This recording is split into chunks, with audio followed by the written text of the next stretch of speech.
Salut, c'est Alice de la boîte à bac. Alors aujourd'hui, je voudrais te parler du travail au brouillon que tu dois effectuer pour faire un bon commentaire.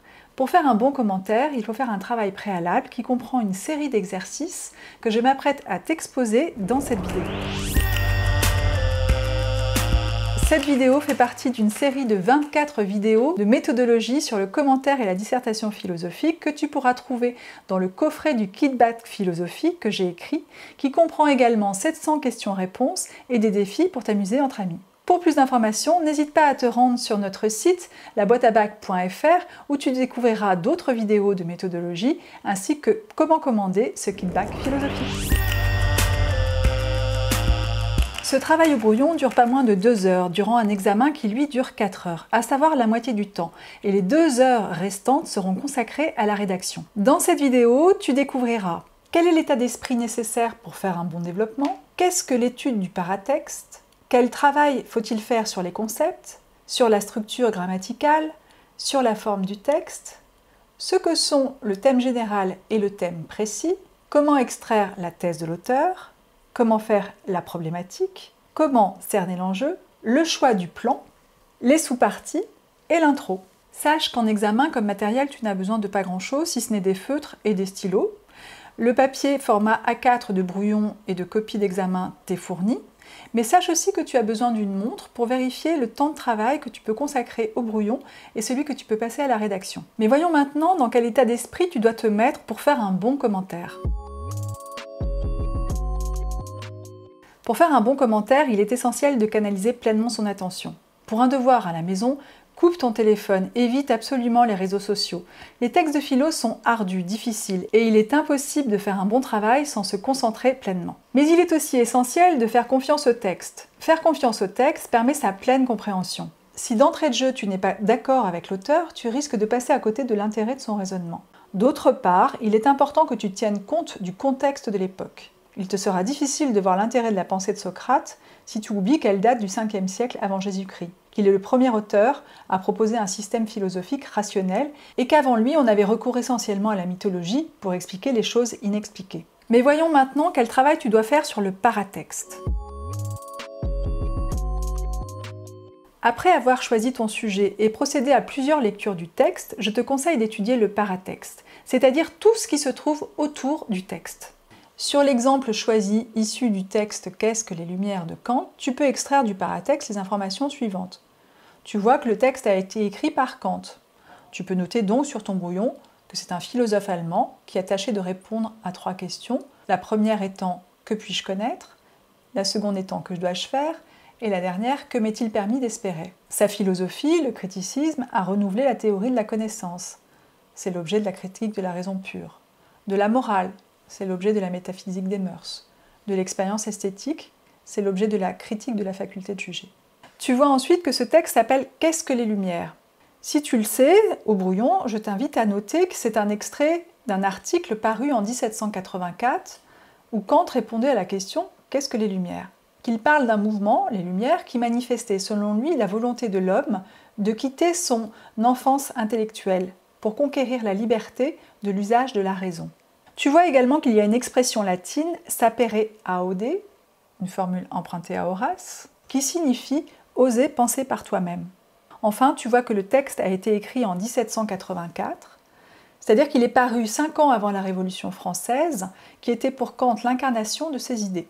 À propos de la Révolution française, si tu le sais, tu peux également écrire qu'en 1798, il avait énoncé la phrase suivante: « Un tel phénomène dans l'histoire du monde ne s'oubliera jamais, car il a découvert au fond de la nature humaine une possibilité de progrès moral qu'aucun homme n'avait jusqu'à présent soupçonné. » Après avoir fait le travail sur le paratexte et réuni toutes les connaissances que tu avais sur l'auteur, l'époque, etc., je te conseille de passer à l'étude et à la clarification des concepts et des thèmes importants. Tu vas devoir ainsi clarifier les concepts par rapport à la pensée de l'auteur. Un concept chez un auteur a toujours une signification qui lui est propre. Et un des travaux essentiels du commentaire, c'est vraiment de s'emparer, de s'approprier la définition des concepts dans la pensée de l'auteur. Comme tu le vois dans le texte « Qu'est-ce que les Lumières ?» Kant utilise le terme minorité et majorité dans un sens qui lui est propre. Ton travail, c'est de révéler le sens que lui donne Kant et non le sens général que l'on trouve dans le dictionnaire. Ainsi, ici, minorité signifie non pas le fait d'être mineur, à savoir avoir moins de 18 ou 21 ans, en fonction des époques, ni le fait de faire partie d'un petit nombre de personnes. Mais il signifie un état de la personne qui est resté dans le stade de l'enfance, qui n'est pas encore autonome, qui se trouve dans une situation de dépendance intellectuelle et n'utilise pas sa raison. Concernant le terme majorité, la majorité, quant à elle, ne correspond pas à la partie des hommes qui seraient en plus grand nombre, ni qui auraient l'âge requis pour être adultes, mais à ceux qui sont sortis d'un positionnement de dépendance propre à l'enfance, n'ont plus besoin de tuteurs et ont recours à leurs propres raisons. Dans les textes que tu étudies, je t'invite à faire ce travail pour tous les concepts. Ici, il faudra aussi que tu analyses le terme lumière, le terme liberté, autrui, etc. Mais il va aussi falloir que tu fasses ce travail pour les mots importants. Définis ainsi en profondeur ce qu'est la paresse, le courage, le terme nécessairement, l'entendement, etc. Tu dois expliciter le sens des mots à l'aide de tes propres mots. Rends les idées concrètes. Demande-toi par exemple de qui parle-t-il quand il parle de l'officier. Il semblerait que ce soit de l'armée. Ou alors du financier. Il s'agit du percepteur des impôts, et donc du roi. Et enfin, de qui parle-t-il quand il parle du prêtre? Là, il s'agit du clergé. Après ce travail sur les termes, étudie la structure grammaticale du texte. Tu peux relever les adverbes, les locutions, observer la ponctuation, la valeur des temps, les éléments dynamiques, les mots de liaison, et te demander à chaque fois quelles incidences ils ont sur le sens du texte. L'étude des concepts, des termes et l'analyse grammaticale vont te permettre de révéler la structure dynamique du texte, c'est-à-dire le cheminement de la pensée de l'auteur. L'étape d'après consiste à étudier la forme du texte. S'il y a des paragraphes, demande-toi pourquoi. Est-ce que c'est parce qu'on change d'idée? Si oui, quelles sont ces idées? Idem pour les italiques et les majuscules. Ici, tu vois qu'il y a un terme en latin. Cela a son importance. Auparavant, les textes étaient écrits en latin, qui était pratiqué par les lettrés et les clercs. Même si la volonté d'écrire en langue vulgaire a surtout été initiée par Descartes, ici, l'association du latin et de la langue vulgaire témoigne de l'intention de Kant de s'adresser à toutes les personnes de la population. Une fois que tu as fait tout ce travail, je te conseille de diviser le texte en parties et de mettre un titre très précis sur chacune de ces parties. Cela va te permettre de t'approprier les idées du texte et de voir leur enchaînement. Maintenant que tu as fait tout ce travail, tu peux ensuite dégager le thème général et le thème précis. Le thème général, ici, c'est la raison. Le thème précis, ça peut être l'autonomie de la pensée du citoyen. Comme tu le vois, le thème général est assez vaste, assez général, alors que le thème précis parle précisément du point développé par le texte. Maintenant que tu as fait tout ce travail, tu vas pouvoir identifier la thèse de l'auteur, à savoir l'idée directrice du texte. Sache que le thème et la thèse découlent d'une bonne analyse des concepts. C'est pourquoi il est très important de vraiment passer du temps sur la définition et la clarification des concepts. La thèse que défend Kant dans ce texte peut être: il est nécessaire d'utiliser sa propre pensée et de ne pas compter sur les autorités, à savoir la religion, la royauté et l'armée, pour penser et juger de ce qui est bon pour les citoyens. Maintenant que tu as identifié la thèse, tu vas pouvoir cerner le problème. Le problème, c'est le dysfonctionnement qu'a identifié l'auteur dans la pensée ambiante ou dans la pensée des philosophes qui lui sont contemporains ou chez ses prédécesseurs. Dans le texte que nous traitons, il s'agit de la façon de faire des citoyens. Concrètement, voyons ici ce que cela donne. Le problème est: les citoyens jugent plus facile et confortable de remettre leur capacité de raisonner dans les mains des autorités, qui ont des intérêts qui divergent de ceux des citoyens. Alors, maintenant que nous avons identifié le problème, il va falloir le formuler en problématique. Voyons ce que cela donne. Comment les individus peuvent-ils continuer à penser qu'il est plus aisé de confier leur faculté de penser aux autorités, alors que ces autorités profitent de ce préjugé pour les manipuler et conserver leurs privilèges? Tu vois bien que dans cette problématique, nous avons pointé un dysfonctionnement, une contradiction, un paradoxe dans la façon d'agir des citoyens. Mais voyons maintenant comment cerner l'enjeu du texte. L'enjeu, c'est ce que nous fait gagner le texte, la thèse de l'auteur, l'idée défendue par l'auteur. sa portée philosophique. C'est ce que va gagner la société, la politique, la pensée, grâce au point de vue novateur défendu par l'auteur. Ici, la formulation de l'enjeu pourrait donner « L'enjeu de la réflexion de Kant n'est pas sans intérêt, car en incarnant la devise des Lumières, c'est-à-dire en raisonnant par lui-même, le peuple va pouvoir constater l'illégitimité des demandes des autorités, ce qui va déboucher sur l'abolition des privilèges durant la Révolution française. » Sache que c'est à partir du thème et de la thèse que surgit le problème, et sache également que c'est à partir du problème et de la problématique que peut surgir l'enjeu. Une fois que tu as réalisé toutes ces étapes, tu as déjà bien avancé, et tu vas pouvoir maintenant choisir le type de plan avec lequel tu souhaites organiser ta pensée. Pour structurer ton devoir, tu peux choisir entre 3 types de plans. Le plan linéaire, qui suit les mouvements du texte, le plan synthétique, qui te permet d'organiser ta réflexion à travers 3 axes ou 3 idées essentielles qui traversent le texte, et le plan comprenant une partie réflexive, laquelle est précédée soit de parties illustrant les mouvements du texte, soit d'axes traversant le texte. Si tu choisis cette dernière option, tu peux organiser tes sous-parties de la partie réflexive de la façon suivante. Premièrement, tu peux situer le texte dans l'histoire des idées. Deuxièmement, tu peux parler de l'intérêt philosophique du problème et de la solution éventuelle proposée par l'auteur.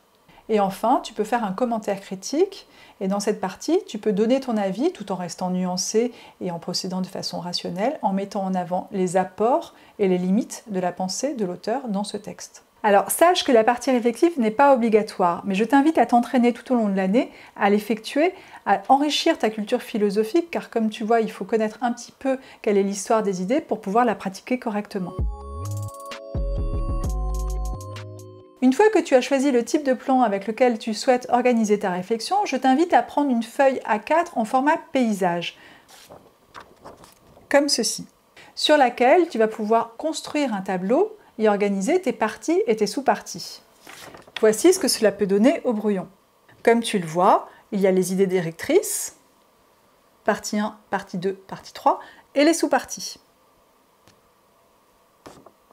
Mais voyons concrètement ce que cela peut donner à l'écran avec un plan linéaire pour ce texte. Comme tu vois, pour étudier ce texte avec un plan linéaire, j'ai choisi de le diviser en 4 parties. Dans la première partie, que j'ai intitulée La devise des Lumières, j'ai indiqué également le début et la fin du passage, de les Lumières à la devise des Lumières.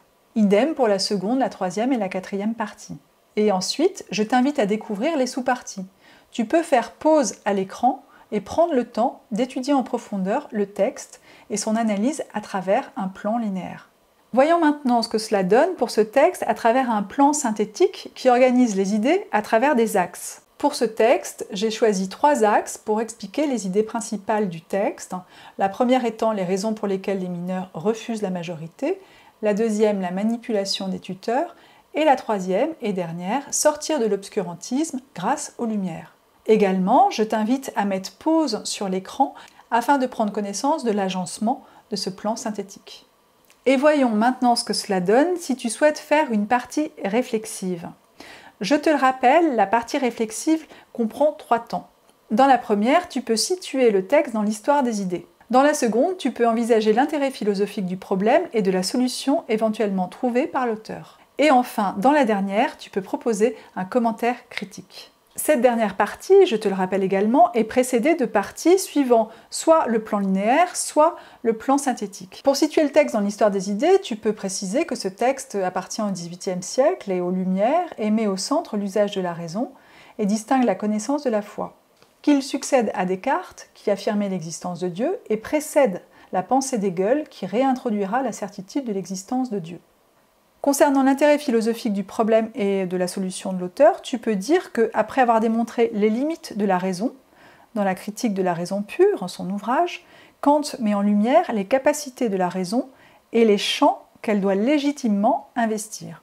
Enfin, toujours concernant l'intérêt de la solution proposée par l'auteur, tu peux dire que sa vision démontre que la raison est plus qu'un élément contestataire et que son usage illimité pourrait peut-être rallier tout le monde, à la fois le peuple et les décideurs. Enfin, tu peux passer à la troisième sous-partie dans laquelle tu vas pouvoir exprimer ton avis. Tu vas pouvoir démontrer quelles sont les limites et quels sont les apports de la solution apportée par l'auteur. Pour développer cette sous-partie, je donne la parole à un élève qui n'est pas très fort en philosophie, même plutôt très mauvais, qui s'appelle Tanguy. Alors Tanguy, qu'en penses-tu? Si tu avais à traiter un commentaire philosophique sur ce texte, quel serait ton avis? Au XVIIIe siècle, le savoir appartenait à une certaine élite. De plus, on a une époque de monarchie de droit divin et le peuple n'a de rôle que dans les basses tâches. Du coup, employer la métaphore de l'enfant, voire du bétail, c'est quand même assez réducteur, car surtout, ce peuple n'avait jamais eu accès à la raison. Nommer les femmes le beau sexe, c'est sexiste, patriarcal, voire carrément misogyne. C'est pas moi qui l'ai dit. Inciter à critiquer publiquement les actions que l'on considère illégitimes de la part du pouvoir, et d'autre part, dire qu'il faut obéir à celui-ci, n'est-ce pas un peu contradictoire? Et peut-être des choses positives à dire sur ce texte, c'est quand même pas sans intérêt. On peut considérer qu'à cette époque, il était nécessaire pour que le peuple prenne conscience des injustices, et également les élites, que des personnes telles que Kant écrivent ce genre d'œuvre qui poussait à dénoncer les actions du pouvoir. Je pourrais également écrire que prôner l'usage public de la raison, tout en poussant le peuple à obéir, était une façon d'amener à une conversion douce des esprits afin d'ancrer le changement dans une perspective durable. Et voilà, écoutez, parfait, 20 sur 20, Tanguy, vraiment, vous êtes notre meilleur élève. Enfin, maintenant que tu as constitué ton plan détaillé, si tu es dans les temps, à savoir si tu n'as pas dépassé les 2 heures que tu peux consacrer au brouillon, je te conseille vivement de rédiger ton introduction au brouillon. Pour mémoire, je te rappelle les différents points de l'intro que tu dois respecter si tu veux faire une introduction consistante et structurée. Tout d'abord, tu peux présenter l'auteur, son mouvement, le contexte dans lequel sa pensée apparaît et l'ouvrage dont est issu le texte. Ensuite, tu dois obligatoirement annoncer le texte étudié et le situer au sein de l'ouvrage de l'auteur si tu le peux. Ensuite, tu peux présenter le thème général et le thème précis, ensuite la thèse, le problème et la problématique, l'enjeu, et tu peux terminer par annoncer le plan de façon brève.